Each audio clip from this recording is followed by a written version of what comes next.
नमस्कार दोस्तों, welcome to learning is a process. आज हम पढ़ेंगे class 8th history chapter number 8। ये चैप्टर 8 है नए सिलेबस के अकॉर्डिंग, और बुक्स में इसका नंबर 9 दिया हुआ है। चैप्टर का नाम क्या है? The making of the national movement 1870s to 1947। जो नेशनल मूवमेंट्स हुए 1870 से 1947 तक, उनके बारे में हम डिस्कस करेंगे इस चैप्टर में। चलो देखते हैं। In the previous chapter we have looked at, पीछे हमने क्या पढ़ा बुक में, सारे चैप्टर्स में, the British conquest of territories and take over of the kingdoms. कैसे ब्रिटिश लोगों ने हमारे यहाँ के टेरिटरीज, जगहों को ले लिया, राज्यों को छीन लिया उनके राजाओं से। Introduction of new laws and administrative institution, नए कानूनों का लाना और नई तरह की प्रशासन व्यवस्था को बनाना यहाँ पे, ये भी हमने देखा। Changes in the lives of peasants and tribals, क्या बदलाव आए थे किसानों की ज़िंदगी में और जो आदिवासी लोग थे उनके जीवन में। Educational changes in the 19th century, जो पढ़ाई में बदलाव आए 19वीं शताब्दी में, वो सब। Debates regarding the condition of women, औरतों की स्थिति पे जो डिबेट्स हुए, वाद विवाद हुए। Challenges to the caste system, जो जाति प्रथा या जातिवाद का हमारे यहाँ एक व्यवस्था है, उसको चैलेंज करना। सोशल एंड रिलीजियस रिफॉर्म्स, सामाजिक और धार्मिक जो बदलाव आए, सुधार आए, वो। The revolt of 1857 and it's aftermath, फिर हमने ये भी पढ़ा था 1857 का सबसे बड़ा क्रांति जो थी और उसके बाद जो प्रभाव पड़े वो सब। The decline of crafts and growth of industries, देखो जो पुराने हमारे यहाँ कलाकारी करते थे लोग, जो कला से जुड़े हुए लोग थे, उनका जो गिरना, उनका कम होना, कला की स्थिति बिगड़ना, और उसके साथ इंडस्ट्रीज़ का आना, यानी कि उद्योग का बनना। On the basis of what you have read about these issues, इन सब के आधार पर जो हमने पढ़ा, इन सारे इश्यूज़ के ऊपर, इन सारे बातों के ऊपर, do you think Indians were discontented with British rule, क्या आपको लगता है कि ये जो सब हुआ तो इससे क्या समझ में आता है? क्या भारतीय लोग ब्रिटिशर लोगों से परेशान थे, नाराज़ थे? बिल्कुल थे। If so, how were different groups and classes dissatisfied, अगर ऐसा है कि वो नाराज़ थे तो कैसे वो अलग अलग लोग नाराज़ थे? देखो, अगर आपको कोई पूछे तो आप ये बता सकते हो कि किसान जैसे उनके ऊपर बहुत ज़्यादा कर लगाया जाता था, वो नाराज़ थे। राजाओं के राज्य छीने जा रहे थे, वो भी नाराज़ थे। जो गवर्नमेंट के साथ काम करते थे, आर्मी में सोल्जर्स थे, उनको बराबर की सैलरी नहीं दी जाती थी ब्रिटिशर्स के साथ, वो भी नाराज़ थे। इस तरह से बहुत सारे लोगों के जो हक छीने गए थे वो सब नाराज़ थे। अब इसके बाद क्या होता है? द एमरजेंस ऑफ नेशनलिज्म, अब देशभक्ति की जो भावना है उसका कैसे वो सामने आती है। The above mention developments led the people to ask a crucial question, जो ऊपर मेंशन करी हुई है डेवलपमेंट्स, इससे क्या होता है, लोगों को एक बहुत ही इंपॉर्टेंट क्वेश्चन जो है दिमाग में आता है, what is this country of India and for whom is it meant.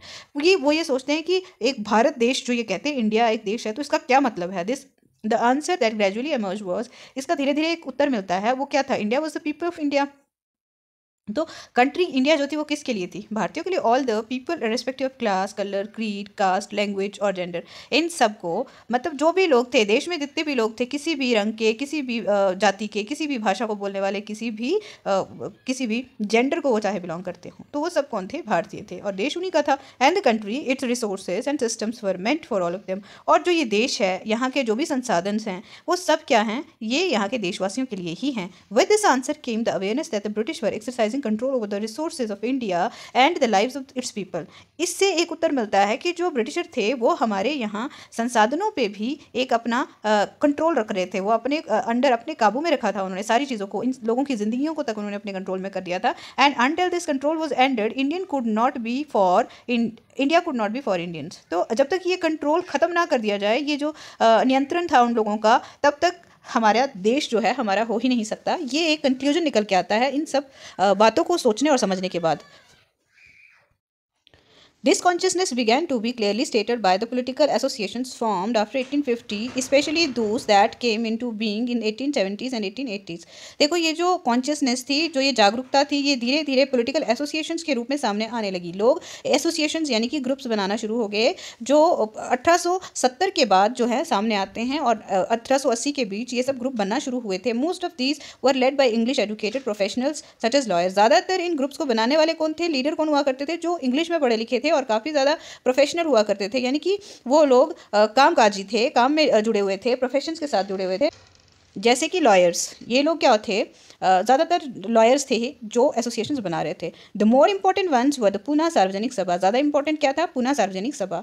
The Indian association भी एक एसोसिएशन थी। द मद्रास महाजन सभा, the Bombay presidency association, end of course the Indian National Congress. ये सारी एसोसिएशन जो हैं, बहुत सारे जो ये ग्रुप्स थे उनमें से कुछ थी। नोट द नेम, अब नाम का कुछ हमने मीनिंग देखना है यहाँ पे।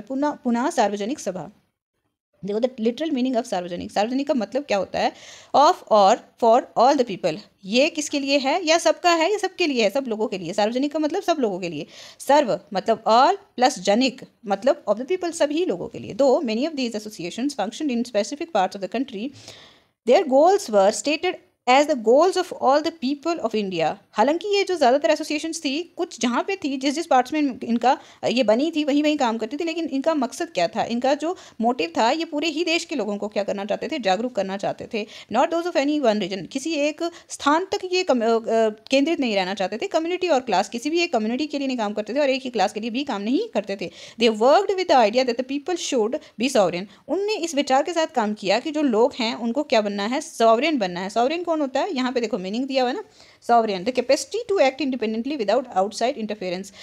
जब आप किसी कार्य को करने में खुद सक्षम हो, जिसमें कोई भी इंसान आपके ऊपर जो है ना दबाव डाल सकता है, ना आपको आपके कार्य करने से रोक सकता है, तब आपको सॉवरेन माना जाता है।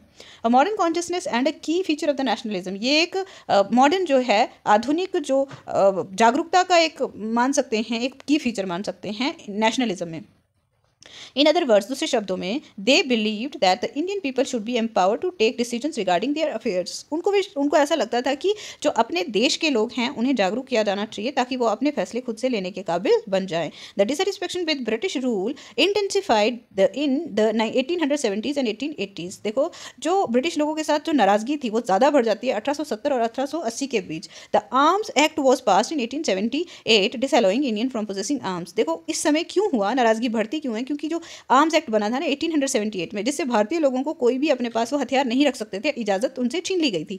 इन the same year the vernacular press act was also enacted in an effort to silence those who were critical of the government. और दूसरा एक और काम किया कि जो वर्नाक्युलर एक्ट यानी कि जो वहाँ की क्षेत्रीय भाषाओं में छपने वाले न्यूज़पेपर थे उनके ऊपर पाबंदी लगा दी गई, या फिर जो वो लोग कभी भी गवर्नमेंट के खिलाफ कुछ भी बोलते थे तो उसे रोक दिया गया, उसे छपने नहीं देते थे। तो इस वजह से ये दो एक्ट जो थे काफ़ी ज़्यादा परेशानी क्रिएट करने लगे थे लोगों के लिए। The act allowed the government to confiscate the assets of newspapers including their printing presses if the newspaper published anything that was found objectionable। देखो इस एक्ट से, जो वर्नाक्युलर प्रेस एक्ट आता है, इसकी वजह से क्या हो रहा था कि गवर्नमेंट ने बहुत सारे जो न्यूज़पेपर के ओनर थे उनसे प्रिंटिंग प्रेसेस तक छीन ली गई, और जो भी चीज़ वो पब्लिश करते थे लगता अगर ब्रिटिशर्स के अगेंस्ट है या उनको ठीक नहीं लगी तो ऐसे में उन्हें पब्लिश नहीं करने दिया जाता था, तो सब कुछ छीन लिया गया उनसे। इन 1883 furor over the attempt by the government to introduce the Ilbert Bill. The bill provided for the trial of British or European persons by Indians and sought equality between British and the Indian judges in the country। देखो ये जो Ilbert bill है ना, ये 1883 में पास होता है। क्या हुआ इसमें कि जो इंडियन जजेस थे, भारत के जो लोग थे, अगर वो जज बन जाते थे तो ऐसा था कि वो लोग ब्रिटिशर्स को सज़ा नहीं दे सकते थे। एज अ जज वो ब्रिटिश का केस नहीं देखते किसी भी गुनहगार का। तो इल्बर्ट बिल में ये कहा गया कि जज जो भी हो, चाहे भारतीय हो चाहे वो ब्रिटिशर हो, दोनों को बराबर का हक है कि वो किसी भी गुनहगार को, चाहे वो अंग्रेज़ हो चाहे वो इंडियन हो, सज़ा दे सकते हैं। तो इस वजह से जो बहुत सारे गोरे लोगों को ही बुरा लगा कि नहीं, हम लोगों को इंडियन लोग जज नहीं करेंगे चाहे हम क्राइम भी करें तो भी। But when white opposition force the government to withdraw the bill, और जब वाइट लोग जो है अपोज करने लगे तो क्या हुआ कि बिल को वापस लेना पड़ा। इंडियंस वर एनरेज, तो भारतीय लोग इस वजह से बहुत ज़्यादा नाराज़ हो जाते हैं। The event highlighted the racial attitude of the British in India. तो इवेंट था, इस वजह से लोगों में ये समझ में आने लगा लोगों को कि जो रेशियल एटीट्यूड है, यानी कि जो रंग भेद की नीति है, ये काफ़ी ज़्यादा कार्य कर रहे हैं कौन, ब्रिटिशर लोग हमारे देश में। ठीक है। The need for an all India organisation of educated Indians had been felt since 1880s।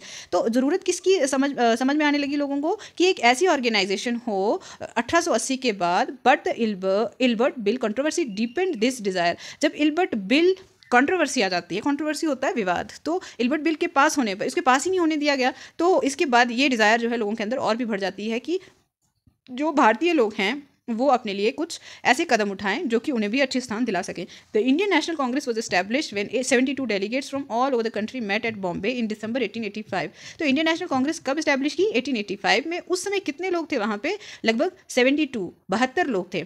तो अर्ली जो लीडरशिप थी, यानी कि शुरुआती दौर में जो लीडर रहे, इनमें से कौन कौन थे? दादाभाई नौरोजी, फिरोज शाह मेहता, बदरुद्दीन तैयब जी, WC Banerjee, Surendranath Banerjee, Ramesh Chandra Dutt, S. Subramaniam Iyer, among others, was largely from Bombay and the Calcutta. Nauroji, a businessman and publicist, settled in London. And for a time member of the British parliament. देखो यहाँ पे ये लोग काफ़ी ज़्यादा आगे बढ़े हुए लोगों में से थे, जो बहुत अच्छे अच्छे कार्य कर चुके थे, बहुत नाम कमा चुके थे अपने जीवन में। तो इन लोगों ने इस एसोसिएशन का मेंबर बने ये लोग, ठीक है। अब देखो, जो अगर नौरोजी की बात करें तो ये एक पब्लिसिस्ट भी थे और ये ब्रिटिश पार्लियामेंट के मेंबर भी कुछ समय तक रहे थे। अब देखो, a retired British official A.O.. Hume also played a part in bringing Indians for the various reasons together. देखो, ए.ओ. ह्यूम एक ऑफिसर थे, ब्रिटिश ऑफिसर थे। ये क्या, इन्होंने बहुत ही जो इंपॉर्टेंट रोल प्ले किया था कि इंडियन नेशनल कांग्रेस को बनने में। अब सबसे पहले आप देखो यहाँ पे मीनिंग दिया हुआ है, पब्लिसिस्ट क्या होता है। पब्लिसिस्ट का मतलब है someone who publicises an idea by circulating information. एक ऐसा इंसान जो किसी भी विचार को पब्लिसाइज करता है, लोगों के सामने रखता है, इन्फॉर्मेशन उनको देता है कि कैसे देगा, या फिर लिख के, राइटिंग करके, या रिपोर्ट्स बना के, या लोगों के सामने बोल करके, ठीक है, अलग अलग तरह से, तो उसे पब्लिसिस्ट बोलते हैं। नाउ देखो, who did the Congress seek to speak for. Congress किसके लिए बोलना चाहती थी, ठीक है। A newspaper, the Indian Mirror, एक न्यूज़पेपर यानी कि अखबार है जिसका नाम इंडियन मिरर है, रोट इन जनवरी 1886। क्या लिखते हैं वो? The first national Congress at Bombay is the nucleus of the future parliament for our country and will lead the good of the inconceivable magnitude for our countryman. देखो क्या है कि जो फर्स्ट नेशनल कांग्रेस थी ना, इसको कहा गया कि ये फ्यूचर में पार्लियामेंट की हमारे देश की पार्लियामेंट का एक हिस्सा होगी, ठीक है। Badruddin Tyabji address the Congress as president in 1887। 10 जो तैयबजी थे ना 1887 में, वो क्या थे? प्रेसिडेंट थे कांग्रेस के, ठीक है। उन्होंने वहाँ पे भाषण दिया क्या? This Congress is composed of the representative not of any one class और community of India but of all the different communities of India. कि ये जो एसोसिएशन है किसी एक क्लास की नहीं है, किसी एक कम्युनिटी की भी नहीं है, तो ये पूरे देश के अलग अलग लोगों को यहाँ पे रिप्रेजेंट करने का कार्य कर रही है। A nation in the making, देश कैसे बनेगा?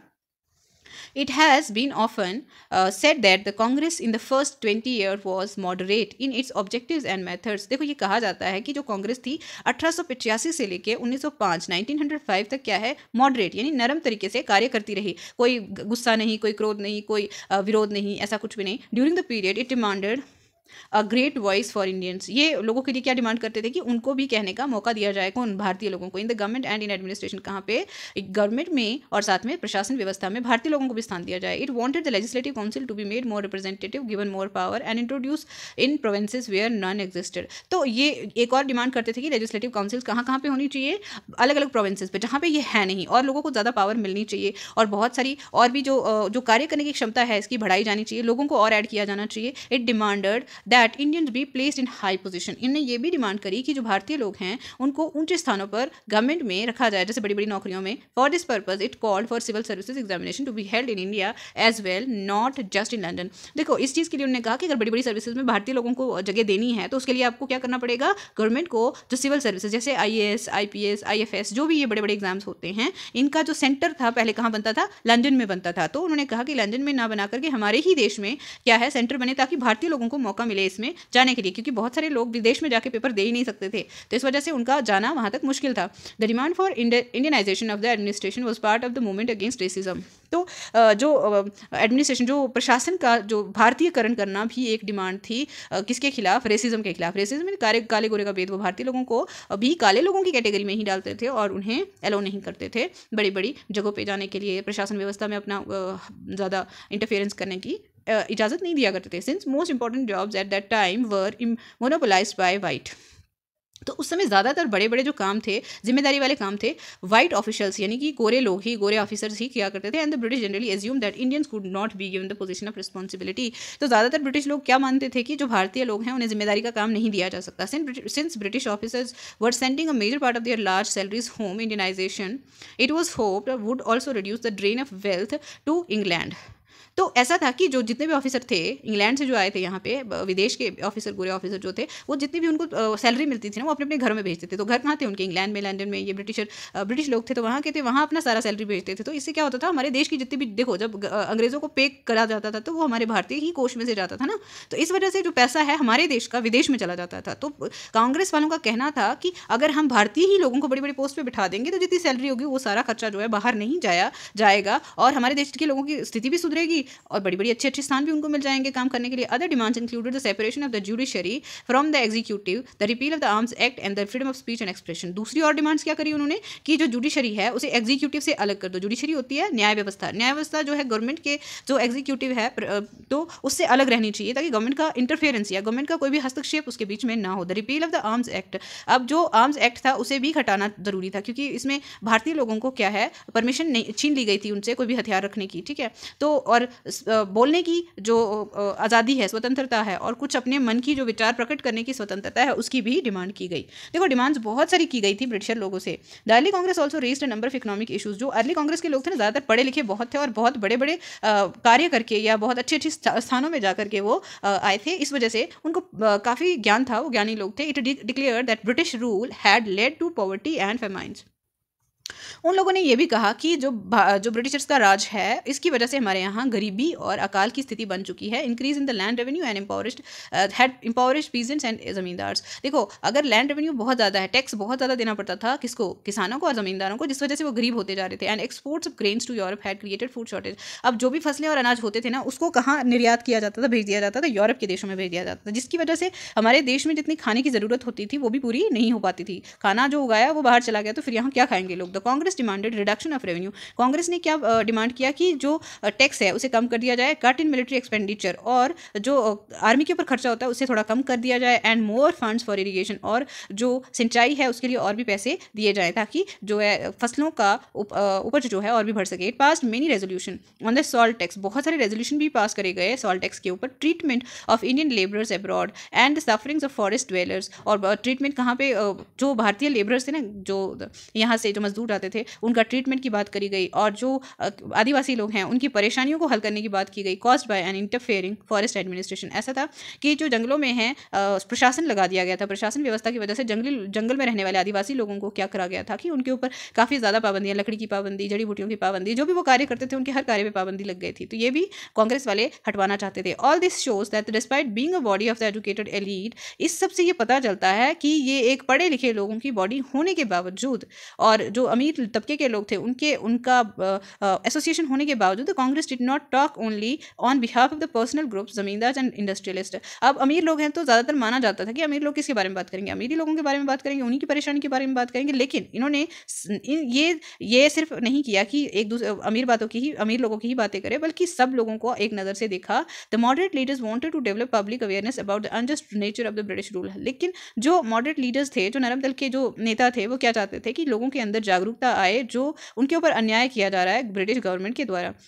They publish newspapers, wrote articles and showed how British rule was leading to the economic ruin of the country। देखो वो आर्टिकल्स लिखते थे, वो न्यूज़पेपर में अपने आर्टिकल छपवाया करते थे बहुत सारे, और वो ये दिखाते थे अपने आर्टिकल्स के थ्रू पूरे डेटाज और पूरी सच्चाई और फैक्ट के साथ कि कैसे हमारे देश का आर्थिक शोषण हो रहा था। They criticise British rule in their speeches and sent representative to the different parts of the country to mobilise public opinion. ऐसा था कि वो लोग ब्रिटिशर्स को क्रिटिसाइज करते थे, उनके खिलाफ बोलते थे और अपनी स्पीचेज में ये बताते थे कि जो ब्रिटिशर्स हैं वो किस तरह से अन्यायपूर्ण कार्य कर रहे हैं हमारे देश में। साथ में अपने जो लोग होते थे, अपने मेंबर्स होते थे, उनको अलग अलग देश के हिस्सों में भेजकर लोगों के विचार भी जानने की कोशिश करते थे।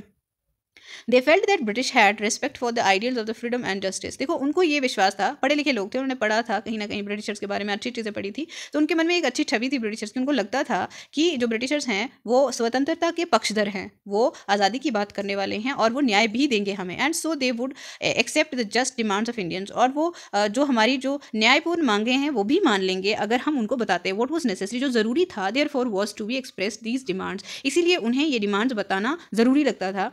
And make the government aware of the feeling of Indian, और वो चाहते थे कि जो हमारे देश के लोग हैं उनकी भावनाओं के बारे में गवर्नमेंट को बता दिया जाए ताकि वो कुछ ना कुछ अच्छा फैसला कर पाएं। इन परसूट ऑफ गोल्ड, अब क्या है, गोल्ड की खोज में, सोने की खोज में क्या हो रहा है। This is what a moderate, देखो पर्पल बॉक्स है, लीडर दिन शाह वाचा रोड टू नौरोजी इन 1887। देखो ये एक मॉडरेट लीडर हैं जिनका नाम दिन शाह वाचा है। उन्होंने नौरोजी को 1887 में लिखा। Firoz Shah is nowadays too busy with his personal work. वो कहते हैं फिरोज शाह भी एक लीडर थे ना, उन्होंने कहा कि आज के समय वो काफ़ी ज़्यादा अपने निजी कार्यों में व्यस्त हैं। They are already rich enough, और वो अमीर भी हैं काफ़ी ज़्यादा पहले से। Mr Telang who remains busy, Mr Telang जो ज़्यादातर क्या है वो भी व्यस्त रहते हैं। I wonder how if all remain busy in the pursuit of gold. तो कौन, वाचा जी कहते हैं, दिन शाह वाचा कहते हैं कि अगर ये सब लोग अपने अपने कार्यों में व्यस्त हैं और वो क्या करते हैं, सोना इकट्ठा करने में ही व्यस्त हैं, तो फिर can the progress of the country be advance, क्या हमारे देश की तरक्की को आगे लेके जाया जा सकता है ऐसे में कि अगर लीडर अपनी अपनी दुनिया में खुश हैं, उन्हें कोई लेना देना ही नहीं है किसी से, तो फिर कैसे चलेगा। Freedom is our birthright, ये कौन कहता है कि जो आज़ादी है वो हमारा जन्मसिद्ध अधिकार है। By the 1890s many Indian began to raise question about the political style of the Congress. देखो 1890s का दौर आते आते बहुत सारे लीडर्स थे जो कांग्रेस के लोग थे, उन्होंने जो कांग्रेस का काम करने का तरीका है उसके ऊपर क्वेश्चन उठाना शुरू कर दिया। इन बंगाल, महाराष्ट्र एंड पंजाब, कहाँ कहाँ पे, बंगाल में, महाराष्ट्र में और पंजाब में, leaders such as Bipin Chandra Pal, Bal Gangadhar Tilak and Lala Lajpat Rai were beginning to explore more radical objectives and methods. देखो ये क्या कर रहे थे, नए तरीके, रेडिकल रेवोल्यूशनरी तरीके जो थे अपनाने की कोशिश कर रहे थे कि जो ब्रिटिशर्स को समझाने में कार्य में आ सकें। They criticise the moderates for their politics of prayer, वो क्या है, क्रिटिसाइज करते हैं यानी कि विरोध करते हैं जो नरम दल के लोग थे उनके काम करने के तरीके को, यानी कि वो प्रेयर्स करते थे, प्रार्थनाएं करते थे, हमेशा जा जाके उनको चिट्ठियां लिख लिख के देते थे ब्रिटिशर्स को अपने विचार, अपनी परेशानियों को बताने के लिए। And emphasise the importance of self reliance and constructive work, और उन्हें ज़्यादा जोर किस पर डाला, जो गर्म दल के लोग आए बाद में, तो उन्होंने कहा कि आप अपने आप पे आत्मनिर्भर बनिए पहली चीज़, और कंस्ट्रक्टिव वर्क जिसका कोई अच्छा उपयोग हो ऐसा काम करिए ताकि जो है जो परेशानियां हैं वो कम करने में हम खुद ही सक्षम हो जाएं। दे argue that people must rely on their own strength,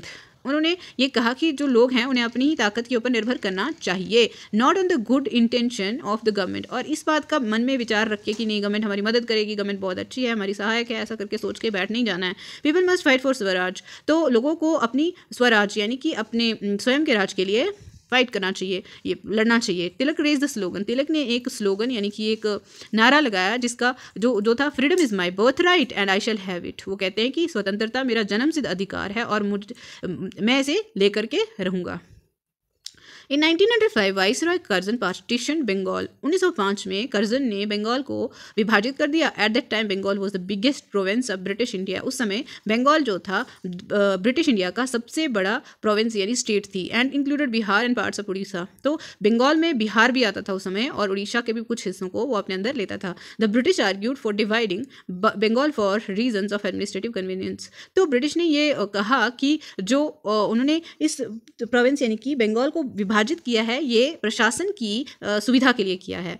but what did administrative convenience means, लेकिन जो प्रशासन से जुड़ी हुई सुविधा है उसका मतलब था क्या, whose convenience did it represent, ये किसकी सुविधा की बात कर रहे थे। Clearly it was closely tied to the interest of British officials and businessman, तो ये सामने दिखता था कि ये किसके इंटरेस्ट के बारे में बात करते हैं, एक तो ब्रिटिश ऑफिसर्स और दूसरे businessman. Even so instead of the removing the non-Bengali areas from the province, the government separated East Bengal and merged it with Assam। देखो ऐसा था कि अगर वो ऐसा भी कर रहे थे तो फिर उन्होंने जो नॉन बंगाली एरियाज थे, ठीक है, उनके साथ जैसे ईस्ट बंगाल का कुछ पार्ट किसके साथ जोड़ दिया, उन्होंने असम के साथ जोड़ दिया। ठीक है, तो ये तो एक गलत तरीका था, जहां असम के लोगों की भाषा बिल्कुल अलग है और बंगाली लोग बिल्कुल अलग हैं। Perhaps the main British motive were to curtail the influence of Bengali politician and to split the Bengali people, तो शायद ब्रिटिश लोगों का ये मकसद ये रहा होगा कि वो जो बंगाली लोग हैं उनका प्रभाव कम कर सकें और पॉलिटिशियन है उनका प्रभाव कर सकें और बंगाली लोगों को जो है तोड़ सकें ताकि वो जो है मिलजुल के कार्य करने में सक्षम ना हो पाएं।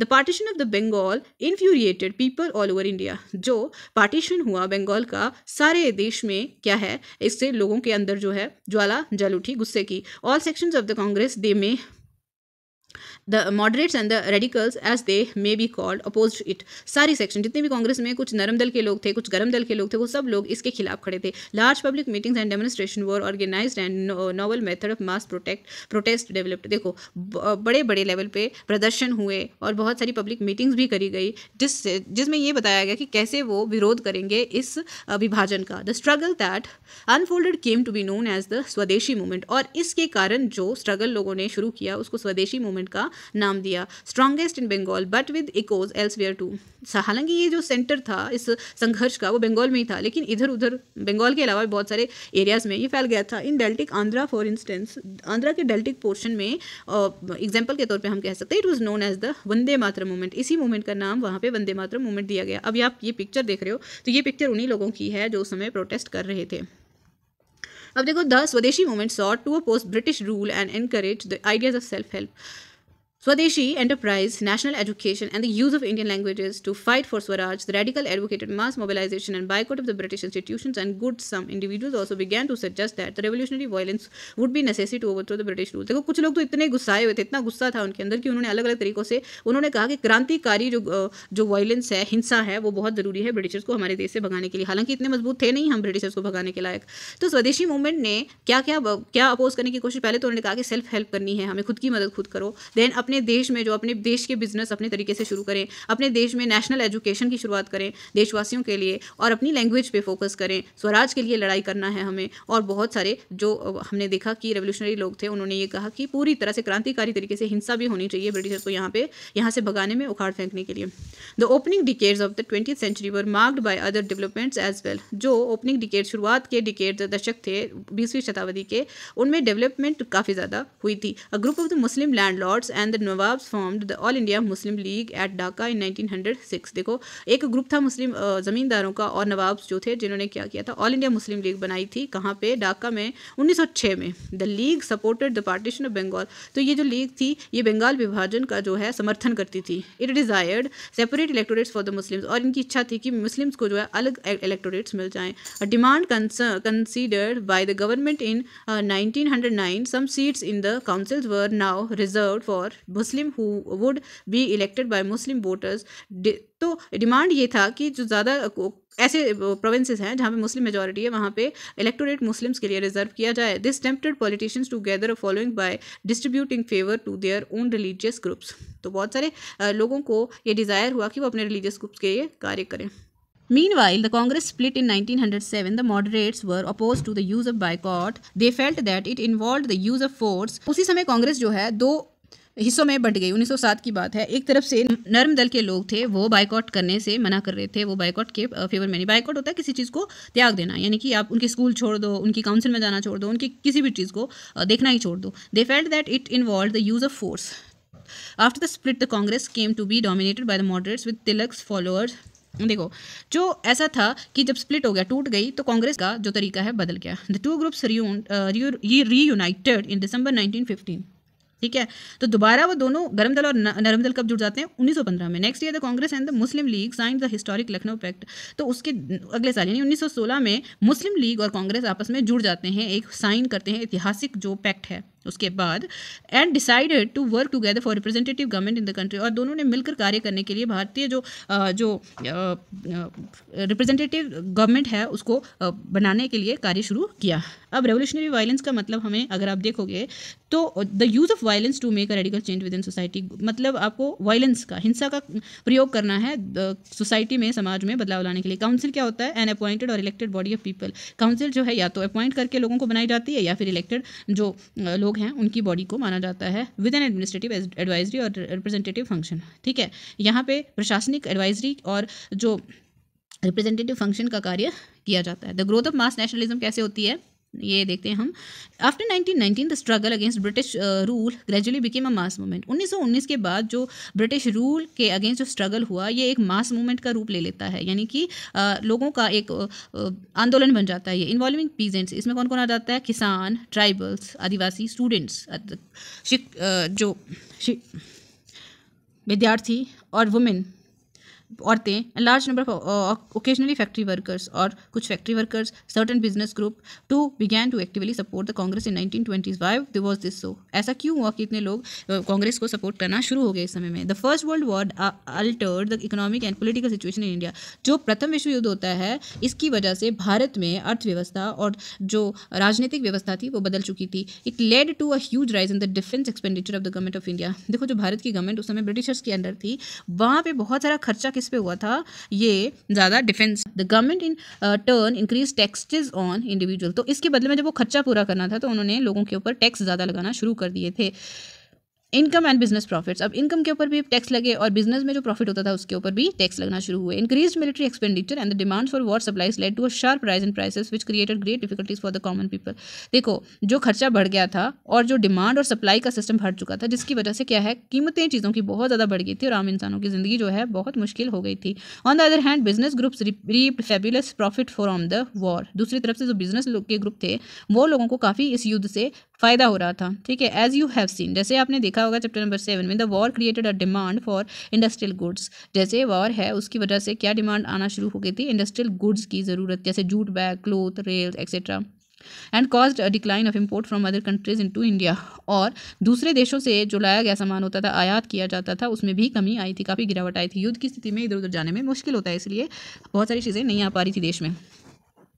Now, Indian industries expanded during the war. The Indian business groups began to demand greater opportunity for development. देखो, इस युद्ध के दौरान बहुत सारी भारत में उद्योग बढ़े थे और बिजनेस ग्रुप बहुत ज़्यादा आगे आए थे और इन्होंने काफ़ी ज़्यादा डिमांड भी की अपॉर्चुनिटीज़ के लिए ताकि वो डेवलपमेंट का कार्य कर सकें। The war also lead the British to expand their army.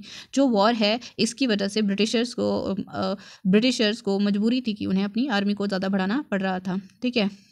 Village were pressurised to supply soldiers for an alien cause. Villages के ऊपर एक प्रेशर डाला जाता था कि सोल्जर जो हैं किसी बेवजह के कारण, जिसके बारे में उन्हें पता ही नहीं है लोगों को, गांव के लोगों को, तो उसके लिए उन्हें सोल्जर्स की मदद करनी है। Large number of soldiers were sent to serve abroad. बहुत सारे जो सिपाही थे उनको दूसरे देशों में सेवा के लिए भेज दिया गया। Many returned after the war with an understanding of the way in which imperialist powers were exploiting the people of Asia and Africa and with the desire to oppose colonial rule in India. बहुत सारे जो soldiers बाहर गए थे उन्हें ये समझ में आया कि जो ये साम्राज्यवाद का खेल है, ये जो बड़े बड़े साम्राज्य बना रहे हैं, ये किस तरह से लोगों को शोषण कर रहे हैं, लोगों को परेशान कर रहे हैं जो एशिया और अफ्रीका के देशों में हैं। और वो लोगों के मन में ये इच्छा भी हुई कि इसे कैसे अपोज किया जाए, इसके खिलाफ कैसे बोला जाए। Furthermore in 1917 there was a revolution in Russia. तो 1907 में क्या होता है, रशिया में भी एक क्रांति होती है। News about peasants and workers struggle. तो न्यूज़ किसके बारे में, पीजेंट्स के लिए और वर्कर्स की स्ट्रगल के लिए। एंड आइडियाज़ ऑफ सोशलिज्म, और सोशलिज्म के आइडियाज़ के बारे में सर्कुलेटेड वाइडली। तो पूरे बहुत बड़े लेवल पे फैलना शुरू हो गई। इंस्पायरिंग इंडियन नेशनलिस्ट, ये किसको इंस्पायर करती थी, जो भारतीय नेशनलिस्ट थे उनको। The advent of Mahatma Gandhi, Gandhi ji का आना हमारे देश की पॉलिटिक्स में। It is in these circumstances that Gandhi emerge as a mass leader. इसी समय में, इसी स्थितियों में जो गांधी जी हैं एक जनता के नेता के रूप में उभर कर आए। As you may know, Gandhi ji as 46, शायद आप लोग जानते होंगे कि वो 46 साल के थे। Arrived in India in 1915 from south Africa, और वो वापस साउथ अफ्रीका से भारत में 1915 में आते हैं। Having led Indians in other countries in non violent marches against racist restriction, he was already a respected leader. ठीक है। तो उन्होंने रेशियल रेस्ट्रिक्शन के अगेंस्ट मार्चेस किए थे। ठीक है।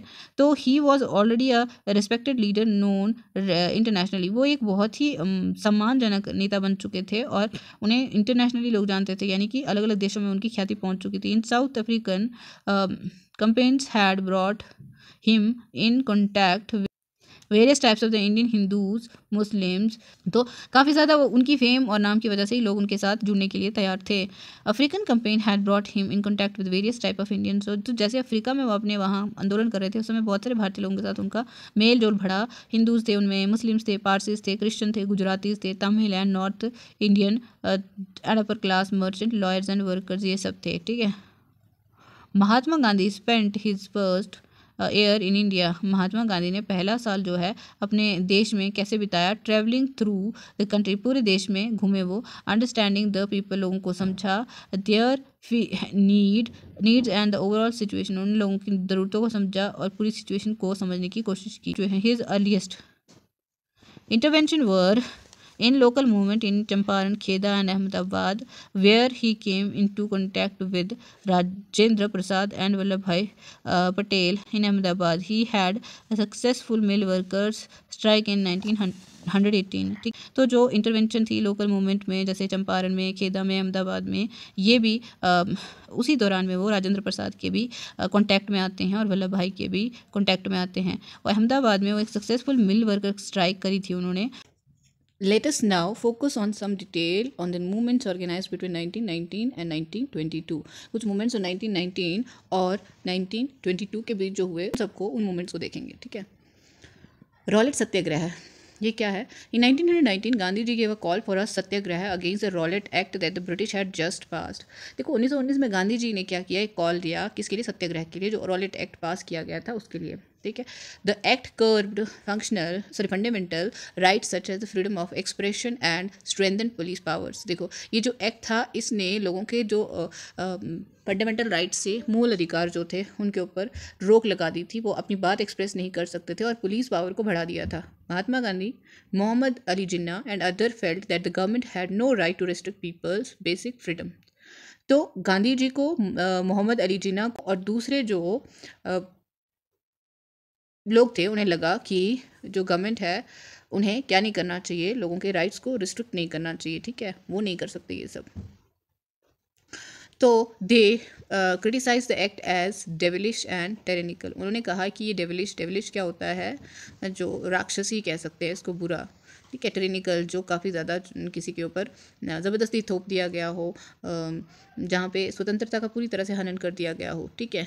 Gandhi ji asked the Indian people to observe 6 April 1919 as a day of non violent opposition to this act. तो गांधी जी ने लोगों से कहा कि 6 अप्रैल 1919 का दिन जो है अहिंसावादी दिवस के रूप में इस मूवमेंट के अगेंस्ट, इस जो रॉलेट एक्ट है इसके अगेंस्ट मनाया जाए, ठीक है, as a day of humiliation and prayers and hartal Satyagraha Sabha were set up to launch the movement. देखो जो ये दिन है इसे सेलिब्रेट किया गया और लोगों इसमें प्रार्थनाएं वगैरह, बहुत सारी हड़ताल वगैरह अलग अलग जगह पे जो उनके ऊपर अत्याचार हुआ उसके अगेंस्ट बोला गया, ठीक है। तो अब लॉन्च किया गया किसका, मूवमेंट का। The Rowlatt satyagraha turned out to be the first all India struggle against the British government although it was largely restricted to the cities. देखो रॉलेट एक्ट जो है पहला ऐसा मूवमेंट था जो ब्रिटिश गवर्नमेंट के अगेंस्ट बहुत बड़े लेवल पे माना जाता है, शुरुआत की गई थी, हालांकि ये शहरों तक ही सीमित था। In April 1919 there were a number of demonstrations and hartals in the country and the government use brutal measures to suppress them. देखो 1919 में बहुत सारे प्रदर्शन किए गए, हड़ताल्स की गई और गवर्नमेंट ने बहुत ब्रूटल होता है, बहुत ही क्रूर किस्म के जो तरीके अपनाए मूवमेंट को दबाने के लिए। The Jallianwala Bagh atrocities inflicted by direct general Dyer in Amritsar on Baisakhi day 13 April were a part of this repression. और जनरल डायर ने जो बैसाखी के दिन जलियांवाले बाग में जो हत्याकांड किया वो भी इसी का हिस्सा था। On learning about the massacre, Rabindranath Tagore expressed the pain and anger of the country by renouncing his knighthood. इस हादसे के बारे में, इस जो ये जो जलियांवाला हत्याकांड हुआ उसके बारे में जैसे रविंद्रनाथ टैगोर जी को पता चलता है, उन्हें बहुत गुस्सा आया। उन्होंने गुस्सा प्रदर्शित करते हुए जो गवर्नमेंट ने उन्हें एक उपाधि दी थी नाइटहुड की, वो भी त्याग दी। नाइटहुड होता क्या है, यहाँ पे मीनिंग दिया है, an honour granted by British crown for exceptional personal achievement और पब्लिक सर्विसेज। ये एक ऑनर होता था, एक सम्मान दिया जाता था ऐसे लोगों को जो बहुत बड़ी बड़ी सेवाएं करते थे, बहुत उपलब्धियां जिनके पास अच्छी होती थी समाज सेवा की या अपने लेवल पे बहुत बड़ा कार्य करने वालों को दिया जाता था। देखो during the Rowlatt satyagraha the participants try to ensure that Hindus and Muslims were united in the fight against British rule. तो जो रॉलेट सत्याग्रह हुआ है तो इसमें पार्टिसिपेंट्स ने क्या ट्राई किया, वो इंश्योर करते थे कि जो हिंदू और मुस्लिम हैं सब लोग मिलकर के ब्रिटिशर्स के अगेंस्ट स्ट्रगल करें, संघर्ष करें। This was also the call of Mahatma Gandhi who always saw that India was as a land of all people. तो ये एक महात्मा गांधी ने लोगों को एक कॉल दिया जो हमेशा क्या कहते थे, जो भारत है वो हिंदू और मुस्लिम सबको मिलाकर इस देश को, ये देश सबका है और सभी धर्मों को मिलके रहने का ही हमेशा वो बात करते थे। He was keen that Hindus and Muslim support each other in any just cause. तो क्या कहते हैं उन्होंने, वो बहुत ही जो हिंदू और मुस्लिम हैं वो उनकी एकता की बात करते थे। जब भी कोई एक ऐसा कारण हो कि जिसमें संघर्ष जो है एक अच्छाई के लिए हो रहा है तो वो कहते थे कि उन दोनों को ही आपस में मिलके इसके लिए कार्य करना चाहिए। देखो Khilafat agitation and the non cooperation movement. तो the Khilafat issue was one such इश cause in 1920 and the British imposed a harsh treaty on the Turkey sultan और खलीफा। तो खिलाफत एक इशू था, क्या था वो, जो 1920 में ब्रिटिश लोगों ने हार्श, बहुत ही एक जो होती है ना ज़बरदस्ती वाली जो ट्रिटी है टर्की सुल्तान के ऊपर या फिर खलीफा जिनको बोलते थे उनके ऊपर इम्पोज करी, उनके ऊपर लगाई, ठीक है। तो लोग जो थे were furious about this as they had been about the Jallianwala massacre. तो लोग इसके बारे में काफ़ी ज़्यादा वो बहुत दुखी थे, बहुत क्रोधित थे, जैसे कि जलियांवाला हत्याकांड हुआ था उसके हिसाब से ही उनको ये बुरा लगा था। Also Indian Muslims were keen that the khalifa be allowed to retain control over Muslim sacred places in the east while Ottoman empire. तो उन भारतीय जो मुस्लिम थे उनका ये मानना था कि खलीफा को जो जितने भी मुस्लिम जो क्या है धार्मिक स्थान है उनके ऊपर कंट्रोल की अधिकार दिया जाना चाहिए, ठीक है। The leaders of the Khilafat agitation Mohammad Ali and Shaukat Ali now wish to initiate a full fledged non cooperation movement. तो जो लीडर्स थे खिलाफत मूवमेंट के, एजिटेशन के, जिनमें मोहम्मद अली और शौकत अली नाम के 2 लोग थे, उन्होंने ये इस मूवमेंट को बड़े लेवल पे नॉन कॉपरेशन मूवमेंट के साथ जोड़ने में इच्छा रखी और जोड़ना चाहा। Gandhi supported their call and urge the Congress to campaign against Punjab wrongs. तो गांधी जी ने ये बात मान ली उन दोनों लीडर्स की और कांग्रेस को उन्होंने विनती की कि वो पंजाब में जो बुरा हुआ उसके लिए एक कंपेन शुरू कर दें, द खिलाफत रॉन्ग एंड डिमांड स्वराज। और क्या करना है उनको, अपने देश में स्वराज यानी कि स्वयं के राज की डिमांड करनी है, स्वतंत्रता की डिमांड करनी है। The non cooperation movement gained momentum through 1921-22 thousands of students left government controlled schools and colleges. Many lawyers such as Motilal Nehru, C.R. Das, C. Rajgopalachari and Asaf Ali gave up their practices.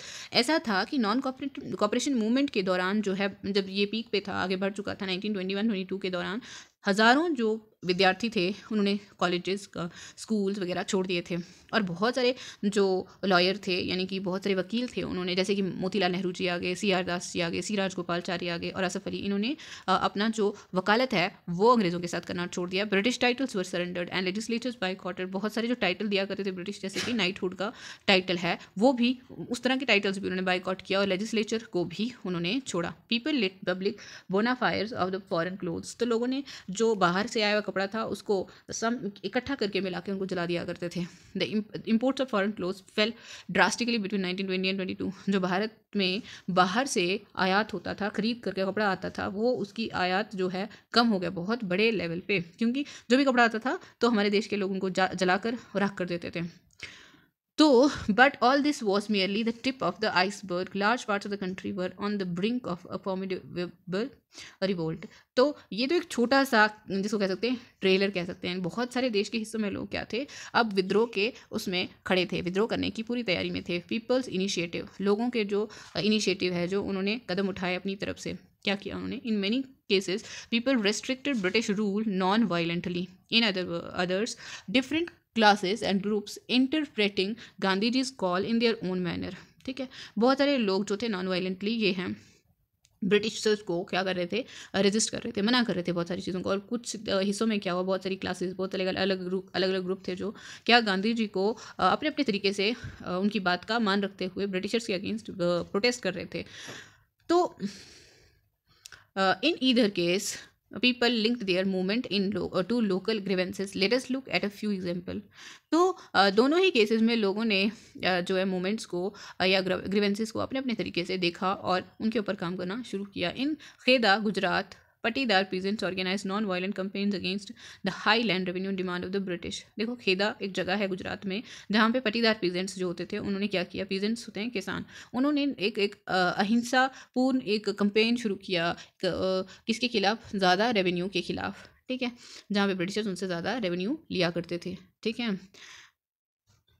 तो now in coastal Andhra and interior Tamil Nadu, coastal Andhra में और जो तमिलनाडु के अंदर liquor shops पर picketed, liquor shops होती हैं शराब की दुकानों को क्या किया, उनके सामने धरने लगाए गए। In the Guntur district of Andhra Pradesh, जो आंध्र प्रदेश के गुंटूर डिस्ट्रिक्ट है, वहाँ पे tribals and poor peasants stage number of forest satyagraha. उन्होंने भी बहुत सारे फॉरेस्ट सत्याग्रह किए, यानी कि जंगलों को बचाने के लिए सत्याग्रह किए थे वहाँ पे लोगों ने। Sometimes sending their cattles into forest without paying grazing fee. कभी कभी वो जंगलों में अपने जानवरों को, पशुओं को चराने के लिए भेज देते थे बिना कोई जो पशु चारे का फी पे करे।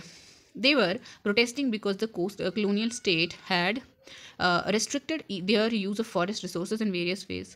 तो वो ऐसा क्यों कर रहे थे, क्योंकि जो जंगल के कानून का जो नया तरीका अपनाया था ब्रिटिशर्स ने, उस वजह से उनको बहुत ही परेशानियां झेलनी पड़ती थी। पिकेट करना क्या होता है, धरना लगाना, जिसको प्रोटेस्ट करना बोलते हैं। ठीक है, किसी जगह के सामने खड़े होकर बैठ के वहाँ पे धरना लगाओ, उसको बोलते हैं पिकेट करना। ठीक है, महंत यहाँ पे दिया हुआ है, उनका क्या मतलब है, रिलीजियस फंक्शनरीज होती हैं ये, किसकी, सिख गुरुद्वाराज में जो काम करते हैं। ठीक है, इलीगल इविक्शन क्या होता है, गैर कानूनी किसी जगह को खाली कराने का क्या मतलब है।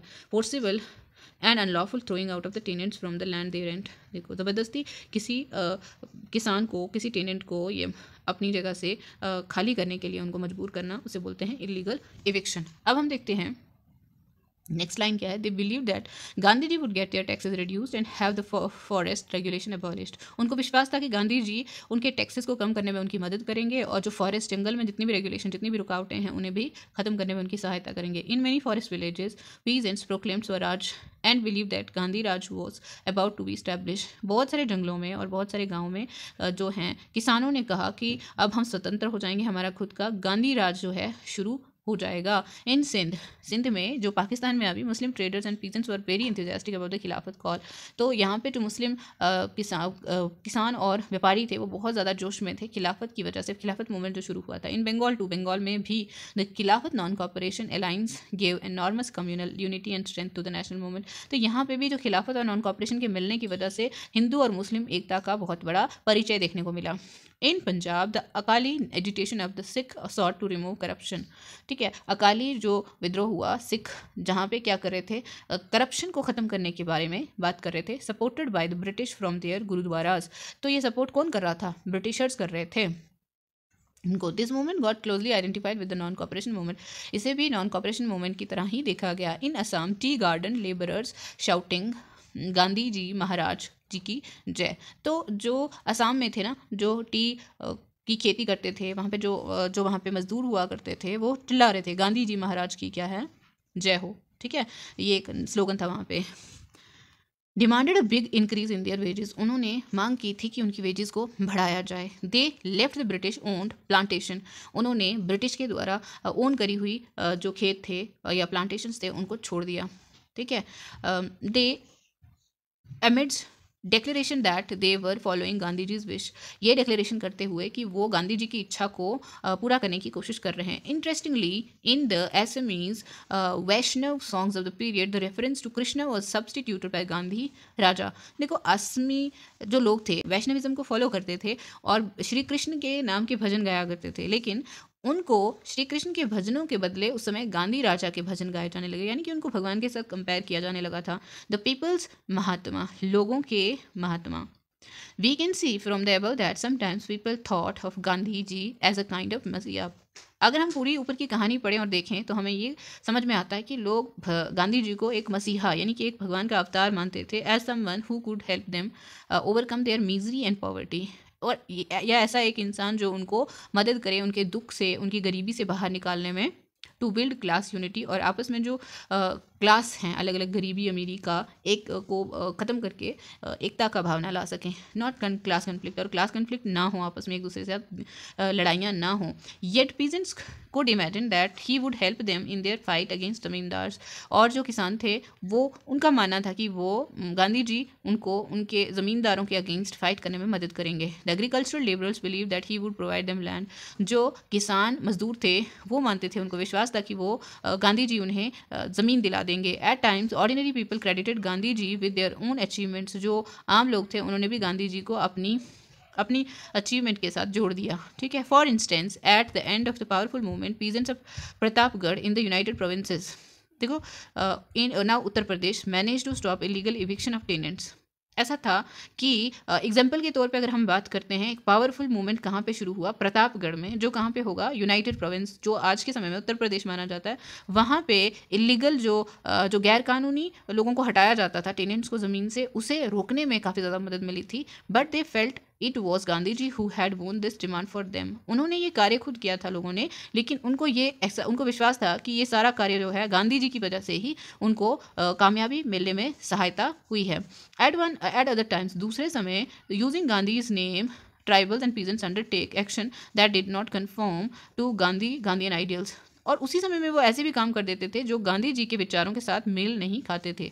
जैसे it was he who got बेदखली स्टॉप्ड इन प्रतापगढ़। ये माना था लोगों का कि ये गांधी जी ही थे जिन्होंने बेदखली को रोका था। कहाँ पे, प्रतापगढ़ में, जो हमने ऊपर पढ़ा। तो ये पैराग्राफ उसी का हिस्सा है। द हैपनिंग्स ऑफ 1922 एंड 1929, जो इस समय में हुआ। ठीक है, यहाँ पे देखो एक पिक्चर है जो आपको दिख रही है, ये कौन है, चित्तरंजन दास। अगर इसके बारे में, इस चीज़ के बारे में पढ़ लो आप।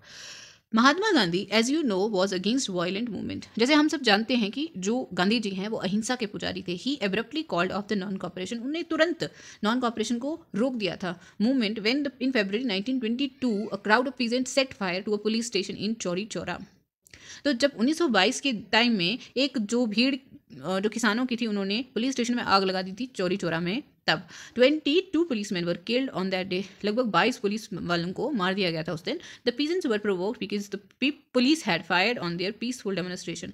गुस्सा क्यों आया था किसानों को? क्योंकि वहाँ जो पुलिस थी उन्होंने गोलियां चलाना शुरू कर दी थी एक बहुत ही शांत प्रदर्शन को, जो लोग कर रहे थे, जो किसान एक शांति से प्रदर्शन कर रहे थे, उसके ऊपर गोलियां चलाना उन्होंने शुरू कर दी थी। इस वजह से लोगों को बहुत गुस्सा आया था। Once the non cooperation movement was over, Gandhi ji's followers stress that the Congress must undertake constructive work in the rural areas. जैसे नॉन कोऑपरेशन मूवमेंट खत्म होता है ना, गांधी जी को जो मानते थे वो किसके ऊपर जोर देने लगे कि कांग्रेस को कंस्ट्रक्टिव काम करना चाहिए, यानी कि कुछ ऐसा काम करो जो गांव की स्थिति को सुधारे। Other leaders such as Chittaranjan Das and Motilal Nehru argued that the party should fight election to the council and enter them in order to influence government policies. कुछ लीडर्स ऐसे थे, जैसे चित्तरंजन दास की बात कर लें, हम मोतीलाल नेहरू जी की बात कर लें, वो कहते थे कि हमें इलेक्शन लड़ना चाहिए ताकि हम काउंसिल में जाकर के गवर्नमेंट को की जो पॉलिसीज़ हैं हमारे देश को लेकर के बनती हैं वो प्रभावित कर सकें, हम भी बात करें, और ताकि हम कुछ ऐसी पॉलिसीज उनसे बनवाएं जिससे वो हमारे लोगों का भला कर पाएं। Through sincere social work in villages in the mid 1920s the Gandhians were able to extend their support base. तो बहुत सारे गांधीयन जो थे वो अपने लिए जो समर्थन हासिल करने में कामयाब हुए थे। This proved to be very useful in launching the civil disobedience movement in 1930। ये बहुत ही कारगर साबित हुआ जब सिविल डिसोबीडियंस ना जो मूवमेंट शुरू हुआ था 1930 में, उसके लिए। Two important developments of the mid 1920s were the formation of the Rashtriya स्वयं सेवक संघ। देखो, दो इंपॉर्टेंट जो डेवलपमेंट्स थी 1920 के दौर की, उसमें क्या था, फॉर्मेशन राष्ट्रीय स्वयं सेवक संघ की, हिंदू ऑर्गेनाइजेशन, एक हिंदू ऑर्गेनाइजेशन थी ये, and the communist party of the India, और कम्युनिस्ट पार्टी जो इंडिया की थी, ठीक है। These parties have held very different ideas about the kind of the country India should be. Find out about their ideals with the help of your teacher. देखो, आपको क्या करना है, ये जो पार्टीज़ थी ना, ये बहुत अलग तरीके के इनके विचार हुआ करते थे, अलग अलग पार्टीज़ के अपने अपने विचार थे, और इनके बारे में आपको जो जानना है, आपके टीचर की ही मदद चाहिए आपको इसमें। तो the revolutionary nationalist Bhagat Singh too was active in this period, ठीक है। जो क्रांतिकारी जो देशभक्त थे जिनका नाम भगत सिंह था, भगत सिंह है, यानी हमारे यहाँ हम तो उन्हें अभी भी अमर मानते हैं, वो रहेंगे, तो वो काफ़ी एक्टिव थे इस समय में, ठीक है ना। देखो, एक ये भी प्रदर्शन हुआ था जहाँ पे साइमन गो बैक के नारे लगा रहे थे, 1927 की बात है ये। The decade close to the Congress resolving to the fight for Purna Swaraj.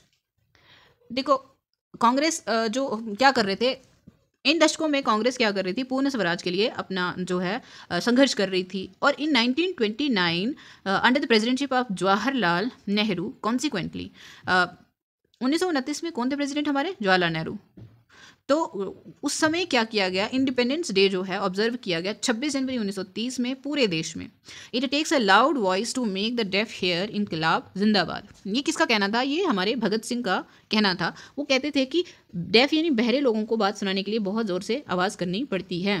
तो इसका मतलब क्या था इस बात का। Revolutionary nationalist such as Bhagat Singh, Chandrashekhar Azad, Sukhdev and other wanted to fight against the colonial rule. जो चंद्रशेखर आज़ाद थे, भगत सिंह थे, सुखदेव थे, ये लोग किसके खिलाफ लड़ना चाहते थे, कॉलोनियल रूल, यानी कि जो साम्राज्यवाद का जो पताका था उसके खिलाफ। And a rich exploiting classes through the revolution of workers and peasants. और ये जो ऊपर की जो क्लासेस थी, कास्ट थी, और जो अमीर लोग थे, जिनकी जो वर्कर्स को और पीजेंट्स को परेशान करते थे, उनके खिलाफ भी। For this purpose they founded the Hindustan Socialist Republican Association। इस पर्पज़ को पूरा करने के लिए HSRA का जो है शुरुआत की गई इन 1928 में एट फिरोज शाह कोटला इन दिल्ली। एक जगह है फिरोज शाह कोटला दिल्ली, वहाँ पे HSRA का गठन होता है। On 17 December 1928 Bhagat Singh, Azad and Rajguru assassinated Saunders. ये तीन लोग थे जिन्होंने सॉन्डर नाम के एक पुलिस ऑफिसर को क्या किया था, मार डाला था। Who was involved in the lathi charge that had cause the death of Lala Lajpat Rai. Lathi charge हुआ था तो वहाँ पे लाला लाजपत राय की डेथ हुई थी। इसका बदला लेने के लिए उन्होंने सॉन्डर्स को मार दिया, जो पुलिस ऑफिसर थे, इस चीज़ के जिम्मेदार जो थे। On 8 April 1929 Bhagat Singh and BK Dutt threw a bomb in the central legislative assembly. The aim as their leaflets explained he was not to kill but to make the deaf hear and to remind the foreign government of its callous exploitation। देखो क्या होता है, 8 April 1929 की बात है, जब भगत सिंह और बटुकेश्वर दत्त जो थे उन्होंने बॉम्ब फेंका, कहाँ पे, सेंट्रल लेजिस्लेटिव असेंबली में। लेकिन इस बॉम्ब को फेंकने का मतलब किसी को मारना था नहीं, वो किसी को मारना बिल्कुल भी नहीं चाहते थे, लेकिन वो कहते थे कि जो बहरे लोग हैं उनको सुनाने के लिए, बात सुनाने के लिए बहुत ज़ोर की आवाज़ करनी पड़ती थी, तो उन्होंने बॉम्ब इसी तरह से उन लोगों को सुनाने के लिए ही किया था। तो और वो ये भी दिखाना चाहते थे कि जो फॉरेन जो विदेशी गवर्नमेंट है जो हमारा यहाँ पे शोषण कर रही है उसको समझ में आए कि हम क्या चाहते हैं। Bhagat Singh, Sukhdev and Rajguru were executed on March 23, 1931। Bhagat Singh age at that time was only 23। ठीक है, भगत सिंह जो थे और सुखदेव थे, साथ में राजगुरु थे, उनको फांसी पे चढ़ा दिया गया था 23 मार्च को 1931 में। तो उस समय अगर भगत सिंह की उम्र की बात करें हम, तो वो लगभग सिर्फ कितने थे, 23 साल के। अब देखो the March to Dandi. Purna Swaraj would never come on its own. Gandhi ji का मानना था कि अगर आपको स्वतंत्रता चाहिए पूरी तरह से, वो खुद से नहीं आ जाएगी आपके पास चल के। It had to be fought for, इसके लिए हमें संघर्ष करना पड़ेगा। In 1930 Gandhi ji declare that he would lead a march to break the salt law. उन्होंने, गांधी जी ने ये घोषणा की कि वो क्या करेंगे, मार्च करेंगे, किसके लिए, जो नमक कानून है उसको तोड़ने के लिए। According to this law the state had a monopoly on the manufacture and sale of the salt. इस कानून के हिसाब से जो स्टेट थी, गवर्नमेंट थी, उन्हीं के पास एक अधिकार था, एकमात्र अधिकार था नमक को बनाने और बेचने का, लोगों को नहीं था। Mahatma Gandhi, along with other nationalists, reasoned that it was sinful to tax salt since it is such an essential item of our food. तो गांधी जी और उनके जो साथी थे, उनका ये मानना था कि ये एक पाप है, एक गुनाह है कि हम जो नमक जैसी बहुत ही ज़रूरी चीज़ है उसके ऊपर इतना ज़्यादा टैक्स लगा रहे हैं। ठीक है, और हमारे खाने में सबसे ज़्यादा ज़रूरी चीज़, कोई भी घर ऐसा नहीं है जहाँ पे नमक नहीं इस्तेमाल होता। The salt march related the general desire of freedom to a specific grievance shared by everybody. जो सॉल्ट मार्च था ना, जो general desire of freedom to a specific grievance की बात करते हैं, हर एक इंसान की ज़रूरत थी और हर एक इंसान की परेशानी का कारण भी बना हुआ था, क्योंकि हाई टैक्सेस थे तो महंगा भी बिकता था। एंड दस did not divide the rich and the poor, और इसीलिए इसमें कोई भी अमीर और गरीब की जो रेखा है खिंचती नहीं थी, हर एक इंसान के जो है घर की इस्तेमाल की चीज़ थी ये। Gandhi ji and his followers marched for over 240 miles from Sabarmati to the coastal town of Dandi, where they broke the government law by gathering natural salt found on the seashore. ठीक है, तो गांधी जी और उनके साथी जो है लगभग 240 माइल चले थे, साबरमती के किनारे पे पहुंचे। वहाँ पे एक नाम कस्बे का है दांडी, जहाँ पे उन्होंने गवर्नमेंट का ये सॉल्ट लॉ जो था तोड़ा था और खुद उन्होंने उबाल के पानी को नमक बनाया था वहाँ पे। ठीक है, women in the freedom struggle.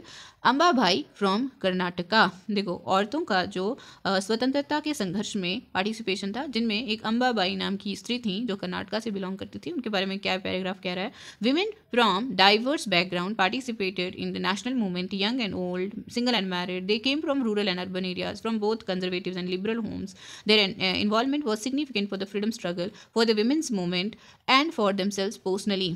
देखो, जो औरतें थी हर बैकग्राउंड से थी, वो जवान थी, बूढ़ी, या फिर मैरिड भी थी, उनमें कुछ सिंगल लड़कियां भी थी, गांव से भी थी, शहर से भी थी, रूढ़िवादी परिवारों से भी थी और खुले विचार के परिवारों से भी जुड़ी हुई थी। और बहुत सारी अलग अलग औरतें थी जिन्होंने औरतों के लिए काम किया या औरतों के हित में बोली, अपने हित के लिए बात की उन्होंने। Both British officials and Indian nationalist felt that women's participation give the national struggle and immense force.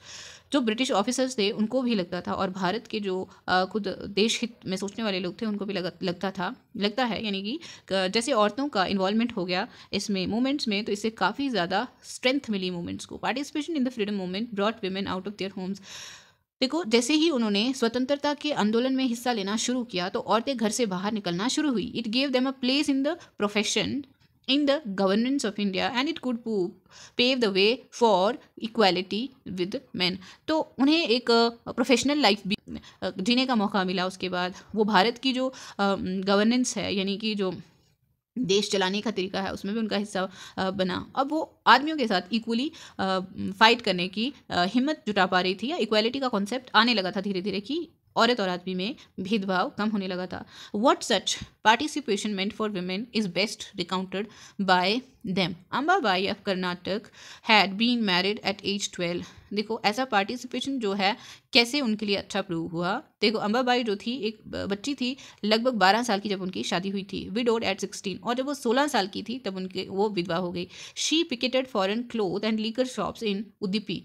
उन्होंने क्या किया था, फॉरेन के जितने कपड़े थे उनको जला दिया था और साथ में लिकर शॉप के सामने जो थी उन्होंने उद्दीपी नाम की एक जगह थी जहाँ पे वो क्या थी, हड़ताल पे बैठी, प्रदर्शन करने बैठी थी। शी वॉज अरेस्टेड, उन्हें अरेस्ट कर दिया गया, served a sentence and was री अरेस्टेड, उन्हें एक सज़ा दी गई, दोबारा से फिर उन्हें अरेस्ट किया गया छूटने के बाद। Between prison terms she made speeches, और जो उनके जेल का समय था उसी के बीच में उन्हें कुछ स्पीचेस बोली, यानी कि उन्होंने भाषण दिए, टॉट स्पिनिंग, और लोगों को बुनना सिखाया, यानी कि स्पिनिंग करना, चरखा काटना सिखाया, एंड ऑर्गेनाइज प्रभात फेरीज, प्रभात फेरी सुबह सुबह फेरीज करते थे वो लोग, तो वो भी ऑर्गेनाइज की थी उन्होंने। Ambabai regarded these as the happiest days of her life because they gave it a new purpose and commitment. तो उनको अंबाबाई ने ये जो संघर्षपूर्ण दिन है ना, उनको अपने लिए बहुत ही अच्छे और खुश दिन माना है। उन्होंने कहा है कि मुझे जो एक पर्पस और कमिटमेंट का जो एहसास कराते हैं ये दिन, मेरे लिए बहुत अच्छे दिन थे। Women however had to fight for their right to participate in the movement, हालांकि जो औरतें थी उनको आंदोलन में हिस्सा लेने के लिए भी संघर्ष करना पड़ता था। During the salt Satyagraha for instance even Mahatma Gandhi was initially oppose to women's participation, जब सॉल्ट सत्याग्रह था, जो नमक आंदोलन चला था, उस समय भी गांधी जी जो थे खुद भी इसके खिलाफ थे, किसके, औरतों के पार्टिसिपेशन के खिलाफ थे। ठीक है। Sarojini Naidu had to persuade him to allow women to join the movement, Sarojini Naidu को उन्हें मनाना पड़ा था कि औरतों को वो परमिशन दे दें, इजाज़त दे दें कि वो मूवमेंट में अपने आप को ज्वाइन करवा सकें, आंदोलन में अपना भागीदारी दे सकें। अब देखो आगे क्या है, peasants, tribals and women participated in large numbers, जो किसान थे, जो आदिवासी थे और औरतें थी, बहुत बड़े नंबर पे उन्होंने पार्टिसिपेट किया था। Business federation publish a pamphlet on the salt issue, एक बिजनेस फेडरेशन था जिन्होंने क्या किया था, एक पैम्पलेट पब्लिश किया था सॉल्ट का जो मुद्दा था उसके ऊपर। The government try to crush the movement through brutal action against peaceful satyagrahis. अब गवर्नमेंट ने भी कोई एक्शन लेना था तो उन्होंने क्या किया, इस मूवमेंट को क्रश करने के लिए बहुत ही कड़े का जो है तरीके से एक्शन लेना शुरू किया। जो किसके ऊपर एक्शन कर रहे थे, जो शांति से सत्याग्रही जो है सत्याग्रह कर रहे थे, उनके ऊपर ये कड़े तरीके से पेश आए, उनके साथ thousands were sent to jail, बहुत सारे हज़ारों लोगों को जेल में डाल दिया गया। The combined struggle of the Indian people bore fruit when the government of India act of 1935 prescribed provincial autonomy and the government announce election to the provincial legislature in 1937। The Congress formed governments in 7 out of 11 provinces. ठीक है। जो मिला जुला ये संघर्ष था, इसमें क्या हो गया इसका कि 1935 में प्रोविंशियल ऑटोनॉमी मिली, यानी कि लोगों को आंतरिक स्वतंत्रता दी गई कि वो क्या कर सकते हैं, इलेक्शन कर सकते थे। और इस वजह से जो कांग्रेस है, 11 जो प्रोविंसेस थे, राज्य थे, उनमें से 7 राज्यों में कांग्रेस की खुद की सरकार बन जाती है। इन सितंबर 1939 after 2 years of Congress rule in the provinces the Second World war broke out. 1939 में जब राज्यों में कांग्रेस के 2 साल हो रहे थे लगभग और उनके खुद के राज के, तो कार्यकाल के, तब दूसरा विश्व युद्ध शुरू हो जाता है। Critical of Hitler, Congress leaders were ready to support the British war efforts. देखो ये हिटलर के सब लोग अगेंस्ट थे, हिटलर को नहीं चाहता था कोई भी। ठीक है। तो इस वजह से जो कांग्रेस के लीडर थे वो ब्रिटिशर्स को सपोर्ट करने को तैयार थे। But in return they wanted that India be granted independence after the war. लेकिन इसके बदले में भारतीय जो लीडर थे वो चाहते क्या थे कि जैसे ही युद्ध खत्म हो तो भारत को पूरी तरह से आज़ाद घोषित कर दिया जाए, स्वतंत्र घोषित कर दिया जाए। The British refuse to concede the demand, और ब्रिटिश लोगों ने इस डिमांड को मानने से मना कर दिया। The Congress ministries resigned in protest. तो इस वजह से जो मिनिस्टर थे कांग्रेस के, उन्होंने रिजाइन कर दिया, यानी कि गवर्नमेंट को छोड़ दिया विरोध में कि गवर्नमेंट उनकी बात को नहीं मान रही है, जो वो कहना चाह रहे हैं कि आज़ाद कर दिया जाए उन्हें, जब जैसे ही ब्रिटिशर्स का वो सपोर्ट करते हैं अगर युद्ध में भारतीय लोग। तो वीर लखन नायक वॉज हैंग्ड, ये एक स्वतंत्रता सेनानी हैं। Baji Mohammad, president of the Nabarangpur Congress Orissa in 1930s reports क्या रिपोर्ट देते हैं ये, on August 25, 1942 19 people died on spot in police firing at Paparandi in Nabarangpur, many died there after from their wounds. देखो 1942 में 25 अगस्त को बहुत सारे लोगों की डेथ हो जाती है पुलिस फायरिंग की वजह से। तो इसमें से बहुत सारे लोग बाद में भी अपने जख्मों की वजह से मरते हैं। ओवर 300 वर इंजर्ड, लगभग 300 लोग से ज़्यादा जो थे उन जख्मी हुए थे इस फायरिंग में। मोर देन 1000 वर जेल्ड इन कानपुर, और 1000 से ज़्यादा को जेल हुई थी कानपुर डिस्ट्रिक्ट में। ठीक है। सेवरल वर शॉट और एग्जीक्यूटेड, बहुत सारे लोगों को मार डाला गया था या फिर उन्हें फांसी पर चढ़ा दिया गया था। Veer Lakhan Nayak, a legendary tribal leader who defied the British was hanged. तो ये भी एक ट्राइबल लीडर थे वीर लखन नायक, जिन्होंने ब्रिटिश बातों को मानने से इनकार किया था, उन्हें सीधा फांसी पर चढ़ा दिया गया। Nayak Baji tells us was not worried about being executed. Nayak जो बाजी थे वो बताते हैं कि उन्हें कोई भी डर नहीं था कि उन्हें मार दिया जाएगा। Only said that he would not live to see freedom's dawn. तो उन्होंने कहा कि वो शायद आज़ादी का सूरज देखने तक जीवित नहीं रहेंगे। Baji Mohammad mobilise 20,000 people to join the national struggle. तो मोहम्मद बाजी जो थे इन्होंने लगभग 20,000 लोगों को इकट्ठा करके जो देश का संघर्ष है उसके लिए शुरुआत कर दी। He offered satyagraha many times over. उन्होंने बहुत बार सत्याग्रह किया था। He participated in protest against the Second World War and in the Quit India movement. He served long jail term. तो उन्होंने बहुत बारी क्या किया था, संघर्ष किया था, सत्याग्रह किया था। और दूसरे विश्व युद्ध के दौरान उन्होंने जो भारत छोड़ो आंदोलन था उसमें भी काफ़ी समय तक उनको जेल में डाल के रख दिया गया था। अब प्रोविंशियल ऑटोनॉमी, अगर आपको साइड पे दिख रहा हो ये ग्रीन बॉक्स, तो इसमें क्या दिखाया गया है, ये प्रोविंशियल ऑटोनॉमी। इसका मतलब क्या होता है, capacity of the provinces to make relatively independent decisions while remaining within a federation. देखो, एक गवर्नमेंट के अंदर रहते हुए कुछ अपने जो निजी फैसले हैं उन्हें लेने की स्वतंत्रता को ही ऑटोनॉमी बोलते हैं। Bose and the INA, important है बेटा ये।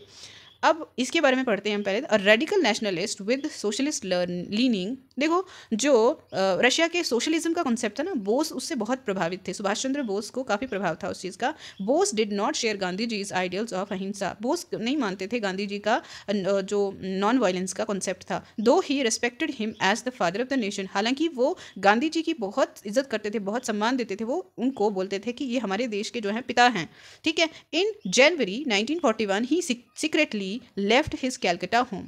1941 में वो छुप करके अपने कैलकाता के घर को छोड़ देते हैं। वेंट टू सिंगापुर, वहाँ से वो सिंगापुर गए वाया जर्मनी, जर्मनी से होते हुए। And raise the Azad Hind Fauj और the Indian national army, INA जिसको बोलते हैं, वहाँ उन्होंने बनाई, ठीक है, to free India from British control. वो भारत को ब्रिटिश से आज़ादी दिलाना चाहते थे। 1944 the INA try to enter India through Imphal and Kohima but the campaign failed. वो 1944 में क्या करते हैं, भारत में आने की कोशिश करते हैं कोहिमा के और इम्फाल के रास्ते से, मगर वो फेल हो जाते हैं, नाकामयाब हो जाते हैं ऐसा करने में। The INA member were imprison, उन्हें जेल कर दिया गया जो जितने भी मेंबर थे INA के, एंड ट्राइड, और उनके ऊपर केस चलाए गए। People across the country from all walks of the life, देश के हर कोने के लोग participated in the movement against the INA trial. उन्होंने जो संघर्ष हुआ INA ट्रायल के लिए, उसमें बहुत सारे लोगों ने पार्टिसिपेट किया था। तो अब क्विट इंडिया एंड लेटर के बारे में हम बात करते हैं। Mahatma Gandhi decided to initiate a new phase of the movement against the British in the middle of the Second World War. अब गांधी जी संघर्ष करते हुए काफ़ी समय हो गया था, तो अब नया तरीके से उन्होंने मूवमेंट करने के लिए कहा। सेकेंड वर्ल्ड वॉर के बीचों बीच जब समय चल रहा था, the British must quit India immediately, he told them. उन्होंने कहा कि ब्रिटिशर लोगों को जल्दी से जल्दी देश को छोड़ देना चाहिए। ये वो ब्रिटिशर्स को कहते हैं कि आप देश को छोड़ के जाइए। To the people he said, लोगों को वो कहते हैं डू और डाई, करो या फिर मरो, in your efforts to fight the British, ठीक है। जो आप लोग ब्रिटिशर्स के अगेंस्ट संघर्ष करोगे उसमें या तो आपको करना है या फिर मरना है, but you must fight non violently. लेकिन आपको जो भी कार्य करना है अहिंसा के पथ पे चलते हुए ही करना है। करो या मरो का मतलब ये नहीं था कि आपको जाके पीटना है उनको और खुद भी पिट के आ जाना है या मरना है खुद को। उन्होंने कहा कि आप जैसे पहले शांति से अपना मूवमेंट चलाया करते थे वैसे ही चलाओगे, लेकिन उसके दौरान आपकी मृत्यु भी हो सकती है, तो उसके लिए तैयार रहोगे। Gandhi ji and other leaders were jailed at once but the movement spread. Gandhi ji और उनके साथ के जो लीडर थे उनको जेल में डाल दिया गया, लेकिन मूवमेंट जो था काफ़ी फैल चुका था। It especially attracted peasants and the youth who gave up their studies to join it.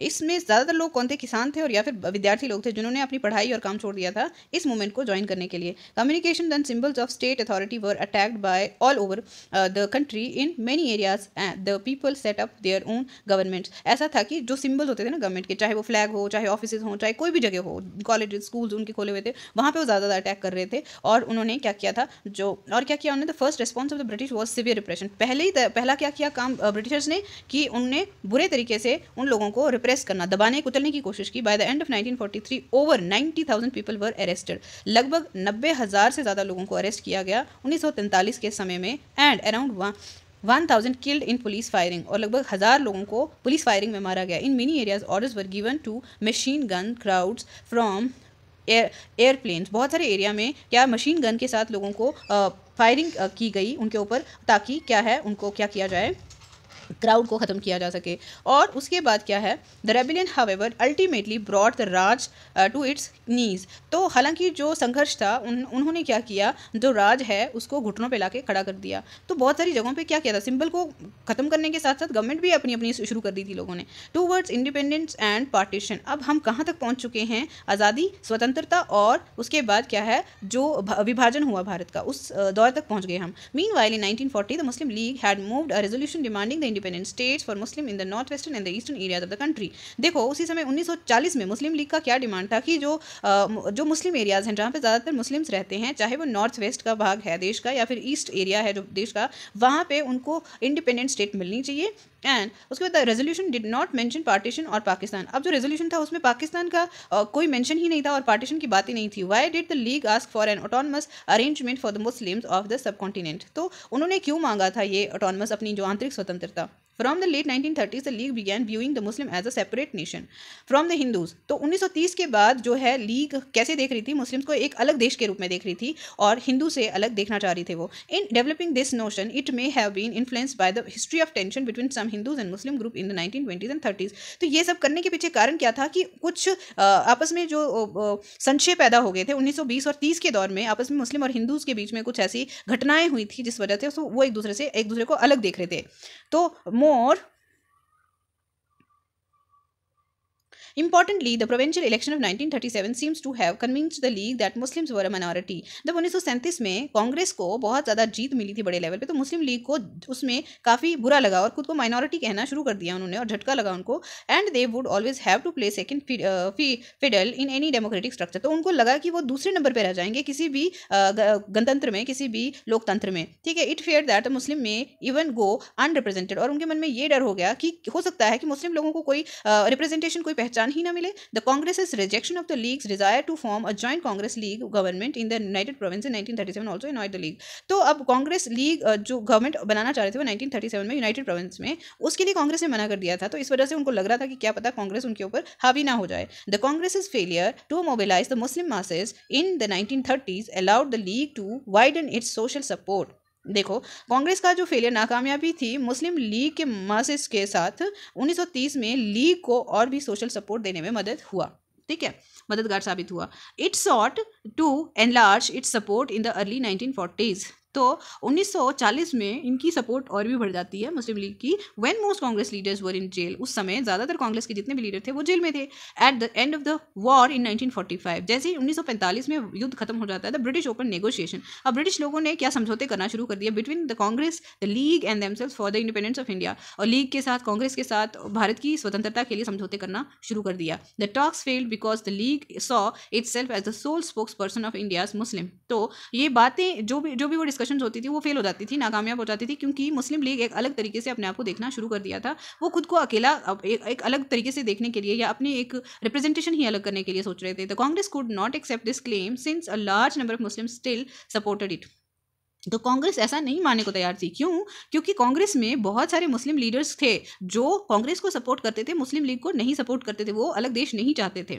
Elections to the provinces were again held in 1946। 1946 में दोबारा से जो प्रोविंसेस में हैं, जो राज्यों में हैं, इलेक्शन होने शुरू हुए। The Congress did well in the general constituencies. तो 1946 में कांग्रेस को बहुत अच्छा जो है सपोर्ट मिला जनरल कॉन्स्टिट्यूएंसीज में। But the league success in the seats reserve for Muslims was spectacular. और जो मुस्लिम्स के लिए सीट रिजर्व रखी गई थी वो वहां पे मुस्लिम लीग को बहुत अच्छा रिजल्ट देखने को मिला। It persisted with its demands for Pakistan. तो मुस्लिम लीग हमेशा डिमांड करता रहा कि उन्हें पाकिस्तान दिया जाए। In March 1946 the British cabinet sent a 3-member mission to Delhi to examine this demand and to suggest a suitable political framework for a free India. तो 1946 में ब्रिटिश कैबिनेट ने 3 लोगों को भेजा दिल्ली में ये देखने के लिए कि जो डिमांड्स हैं वो कितनी सूटेबल है, कितनी कारगर साबित हो सकती हैं ये पॉलिटिकल फ्रेमवर्क बनाने में एक स्वतंत्र भारत को।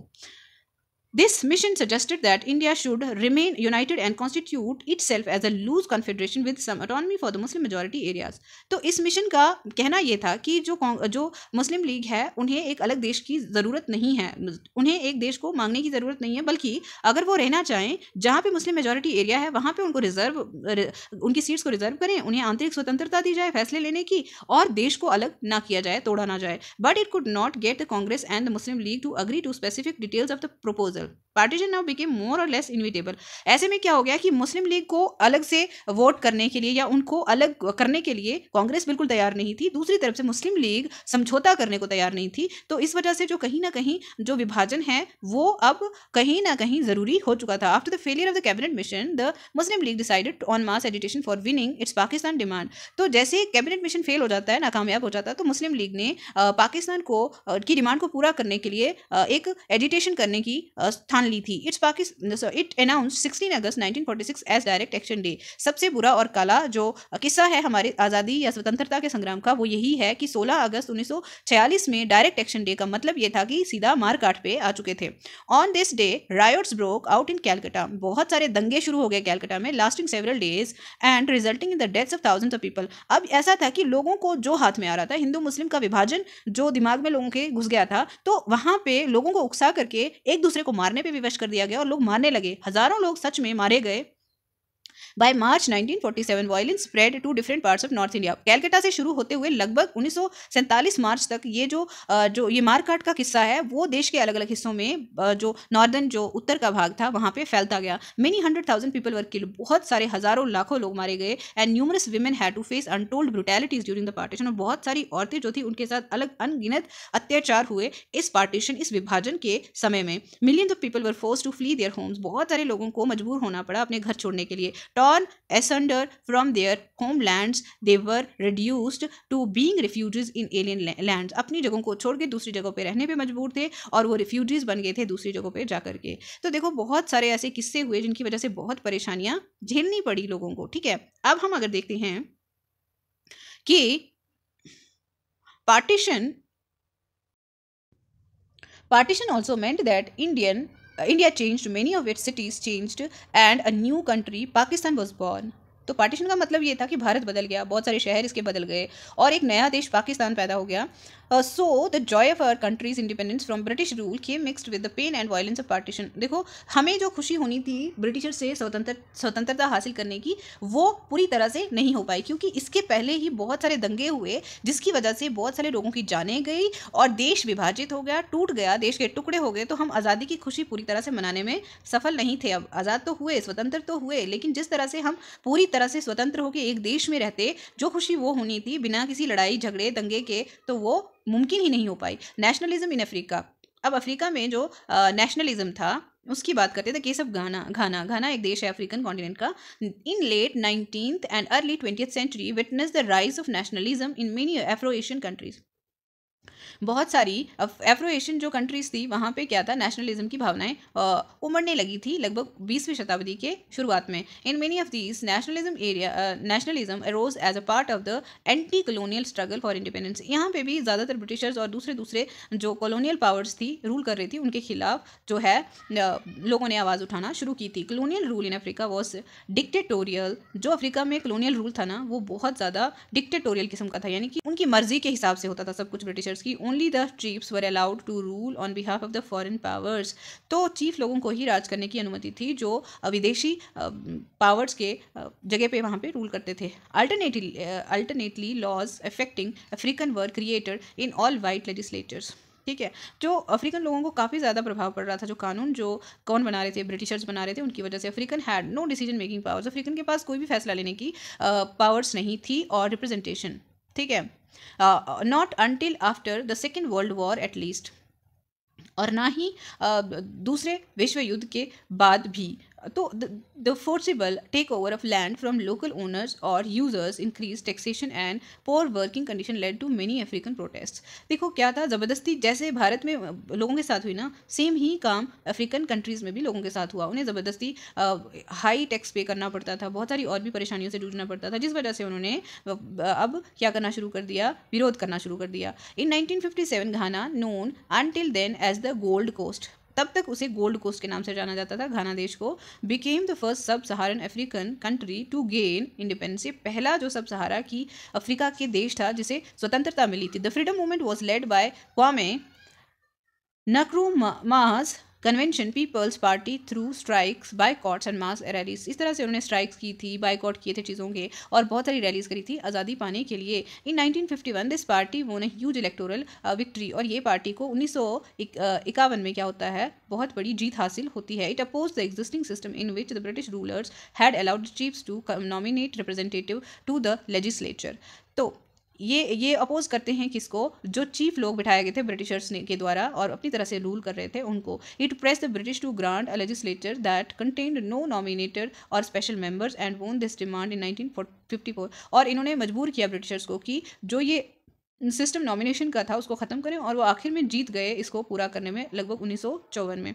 Elections to the new legislative council were held in 1956। नई लेजिस्लेटिव काउंसिल में इलेक्शन हुए थे 1956 में। The Convention People's Party won this paving the way for the proclamation of an independent nation under the name Ghana. एक स्वतंत्र देश बन जाता है अब घाना। ठीक है, तो इस तरह से ये चैप्टर तो समाप्त हो चुका है। अब देखते हैं हम यहाँ पे, ये जो है इंपॉर्टेंट एक पेज पे दिया गया है, ये कुछ इंपॉर्टेंट चीज़ें इन लोगों को पढ़ लेना आप लोग। तो हमारा चैप्टर होता है समाप्त, और मिलेंगे अगली वीडियो में आपकी एक्सरसाइज के साथ। तब तक के लिए धन्यवाद। पढ़ते रहिए और आगे बढ़ते रहिए।